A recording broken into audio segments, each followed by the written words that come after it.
อนุโมทนาบุญนะมื้อนี้ฟังหัวขอทำเถี่ยก็เกิดให้มันเกิดอยู่กับในหัวจิตหัวใจมันได้จัก2สั้นนั่นนะได้2สั้นมันมีอยู่อันใดเนี่ยมันมีปัญญามีสัจจะมีจาคะแล้วก็มีอุปสมะแต่สั้นที่2ไปรองรับอีกก็คือตัวปัญญานี่ต้องมีศรัทธาความเสื่อของเฮานี่ต้องมั่นใจในเรื่องของปัญญาดิ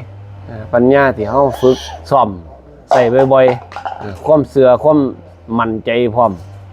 เกิดความมั่นใจที่ว่าเฮ็ดแล้วมันสิบ่ผิดแน่นอนนี่ล่ะก็คืออย่างมันถูกทางนั่นน่ะอย่างมันถูกทางคันมีสัจจะเราก็ต้องเอาขันติมาห้องอีกอดทนอดกันเพราะว่าเฮาย่างทางไกลดิยายตั้งใจทุกว่าแต่โอ้ยมื้อนี้ย่างไปฮอดบ้านพลงามกันนะฮอดบ้านโคกกันนะว่าซั่นแม่นสิบ่มีหยังจ้างก็สิไปนั่นแม่ยาย เอาบ้านนี่เอาความอดทนอดกันกันเนาะตั้งใจว่าเฮาสิเฮ็ดงานอันนั้นอันนี้เว้ยเฮาสิเฮ็ดให้มันแล้วของซั่นนะเราก็เมตตาคู่กับจาคะบัดยายการเสียสละนั่นน่ะการอยู่ร่วมกันก็เพื่อความงดความงามก็คือความสมัครสมานสามัคคี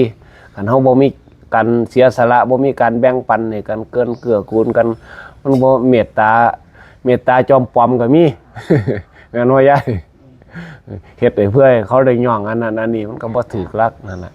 เมตตาคู่กับจาคะนี่มันเป็นการเสียสละมันเป็นสิ่งที่งดงามอยู่นำกันเฮ็ดให้กันเน้นท่านแล้วก็มีสตินะสติคู่กับอุปสมะก็คือเฮ็ดใจมันเป็นอิสระนั่นเฮ็ดมันสม่ำเสมอสร้างสรรค์กับชีวิตเอามาแก้กับเจ้าของให้มันได้คันมาแก้บ่ได้ในสิ่งมื้อนี้มันก็บ่เป็นเกาะได้ยายทำมื้อนี้มันเกิดเวลามันเกิดขึ้นต้องมาเฮ็ดมันเกาะอยู่กับจิตกับใจเฮาให้มันคือว่าเพิ่นว่าอุปสมะจังซี่มันให้มันคึมอยู่ในใจจังซี่แม่ยายบ่ตอบโต้โดยพันน่ะนะมีหยังมาโกรธก็ฮู้จักว่าศูนย์ก็ฮู้จักว่าศูนย์น่ะนะโกรธก็ฮู้จักว่าโกรธนั่นน่ะแต่ก็ค้างไว้สักพักนึงบ่แม่นโกรธมาตอบโต้ปั๊บแล้วเขาเว้ามาก็เว้าขึ้นโลดนั่นน่ะเพิ่นว่าบ่ฉุกคิดซะก่อนน่ะนะบ่มีสติบ่มีหยังค่อยฝึกค่อยหัดไปเดี๋ยวมันสิเข้าใจเมื่อมันเข้าใจแล้วมันสิโอ้บ่ได้เที่ยบางโอมันสิมาน่ะนะบ้านเฮาว่าบางโอมันแม่นเหรอดิมันได้เที่ยมันก็บ่มันเป็นเพราะปานนั้นแม่ยายมันเป็นแค่การกระทบกระทั่งมาซื่อๆดอกคือความเว้าความจานี่แหละบางทีเขามาด่ามาหยังบางทีเขาก็สิซ้ำสิสอนเฮานั่นล่ะบางทีก็ได้แต่ว่าบางทีความเว้ามันบ่ตรงกับความคิดเฮาจังซั่นนะแต่จริงๆแล้วเขาอยากแนะนำเฮานั่นล่ะคันเขาก็เว้าคอมเมนต์ว่าเพิ่นฮักเฮานั่นล่ะแต่ว่าเฮาไปมองมุมอื่นมึงดีกว่ากูปานใดนั่นนะมันเป็นจังซั่นแม่นบ่ยายแต่ว่าคันเฮามองมีสติมองมุมอีกโอ้เพิ่นอาจสิฮักเฮานั่นนะเพิ่นว่าตรงนี้มันผิดน่ะนะ